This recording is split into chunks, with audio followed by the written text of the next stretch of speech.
Atlantic महासागर की गहराई में एक खजाना खोजने वाली टीम गई हुई है। उनके पास लेटेस्ट मशीनें और टेक्नोलॉजी है। उनका लक्ष्य है टाइटैनिक जहाज का मलबा खंगालना और उस मशहूर हीरे को ढूंढना जिसे heart on off the ocean कहा जाता है। कहा जाता है कि 1912 में जब टाइटैनिक डूबा था तब यह हीरा भी उसी के साथ समुद्र की गहराई में चला गया। कई दिनों तक खोजने और जहाज के टुकड़ों को स्कैन करने के बाद गोताखोरों को एक पुरानी तिजोरी मिलती है। सबको उम्मीद होती है कि उसमें वही हीरा होगा। जब तिजोरी सतह पर लाई जाती है और कैमरों के सामने खोली गई तो सबकी सांसें थम जाती हैं, मगर उसमें हीरा नहीं था। सिर्फ पुराने पानी से भीगे हुए कागज और बेशकीमती लेकिन भूली हुई चीजें थीं। लेकिन इन्हीं गीले कागजों के बीच एक ऐसी चीज मिली जिसने सबका ध्यान खींच लिया। उसमें जवान औरत की तस्वीर मिली जिसने कपड़े नहीं पहने थे और उसकी गर्दन में सिर्फ वही heart on a senior of the ocean हीरा था। नीचे तारीख लिखी थी 14 अप्रैल 1912, यानी वही रात जब टाइटैनिक बर्फ के टुकड़े से टकराया था। यह खबर तुरंत टीवी और अखबारों में फैल गई। स्केच देखकर पूरी दुनिया में चर्चा होने लगी। टीवी पर यह खबर एक बूढ़ी महिला ने भी देखी। उसका नाम था रूबी। वह अपनी पोती के साथ शांत जीवन बिता रही थी।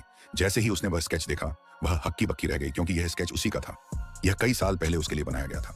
रूबी ने तुरंत खजाना खोजने वाली टीम से संपर्क किया और कहा कि मैं इस स्केच और उस हीरे की पूरी सच्चाई जानती हूँ। टीम ने तुरंत हवाई जहाज भेजा। रूबी और उसकी पोती को अपने जहाज पर बुलाया। जब रूबी वहां पहुंची तो सबने उसका सम्मान किया और सभी खड़े हो गए। वह बूढ़ी और कमजोर थी, लेकिन उसके चेहरे पर गरिमा और शांति थी। उसे समुद्र की गहराई में पड़े टाइटैनिक के टूटे हुए हिस्सों की तस्वीरें दिखाई गईं। टीम लीडर ने रूबी से कहा कि हम heart on off the ocean हीरे की तलाश में हैं। उसने रूबी से पूछा कि क्या आप मदद कर सकती हैं। रूबी ने धीरे से मुस्कुराते हुए कहा, हाँ, मैं उस हीरे के बारे में जानती हूँ और मैंने टाइटैनिक की वो त्रासदी अपनी आंखों से देखी है। टीम के लोग थोड़े संदेह में थे, मगर रूबी डटी रही। सब उसके चारों ओर इकट्ठा हो गए और उसने अपनी कहानी सुनानी शुरू की। टाइटैनिक जहाज 10 अप्रैल 1912 को ब्रिटेन से न्यूयॉर्क के लिए रवाना हुआ। वह आधे रास्ते पहुंच चुका था। यह उसकी पहली यात्रा थी। 14 अप्रैल की रात उसके सामने एक बहुत बड़ा हिमखंड आ गया। जहाज के कैप्टन को 35 सेकंड पहले इसकी सूचना मिली, क्योंकि हिमखंड से बचने के लिए कम समय था। जहाज की स्पीड ज्यादा थी। कैप्टन ने जहाज को एक तरफ मोड़ा और हिमखंड से बचा नहीं पाया। जहाज का अगला हिस्सा दाईं तरफ से टकरा गया और उसके नीचे के भाग में पानी भरने लगा। टाइटैनिक बनाने वाली कंपनी ने दावा किया था कि यह कभी ना डूबने वाला जहाज है। जहाज के 6 भागों में पानी भरने लगा और टाइटैनिक धीरे धीरे डूबने लगा। उस समय जहाज में टाइटैनिक के मालिक सहित लगभग 3000 लोग सवार थे। इस घटना को देखकर सबके होश उड़ गए।